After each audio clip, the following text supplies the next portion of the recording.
개발 독재로 노동자들의 기본적인 인권마저 보장되지 않았던 1970년대. 노동자를 위한 법의 존재를 세상에 알린 사건이 있었습니다.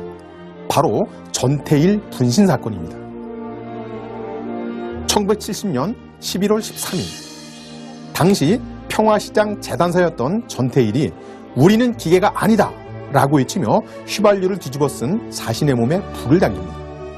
당시 그가 손에 들고 있는 건 근로기준법이었습니다.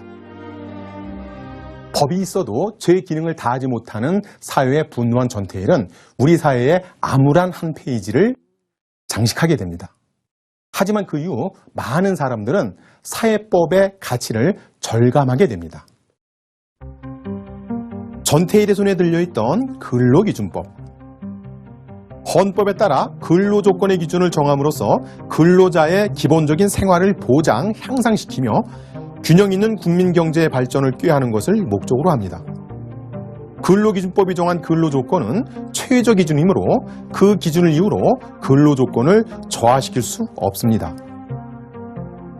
그 밖에 근로자의 단결권, 단체 교섭권, 단체 행동권을 보장하는 노동관계법과 사업자의 지위 남용이나 부당한 공동행위 및 불공정 거래 행위를 규제하는 독점 규제 및 공정 거래에 관한 법률 등을 아울러 사회법이라고 합니다.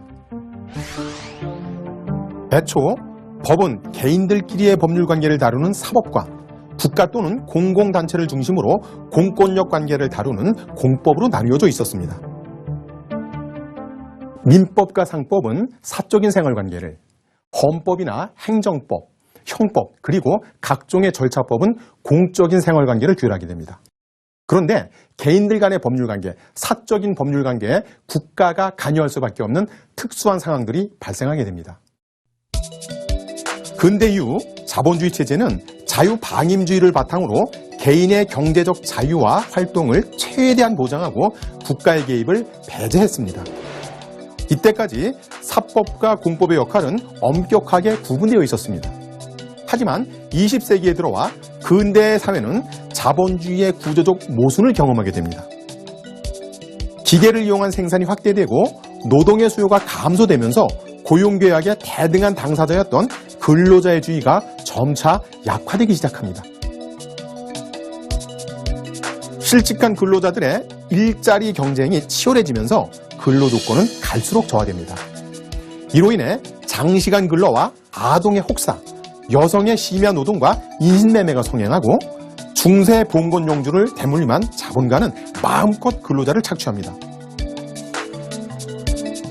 생산수단을 소유한 소수의 자본가에게 부가 집중되면서 빈익빈 부익부 현상이 가속화되고 1929년 세계 대공황이 발생합니다.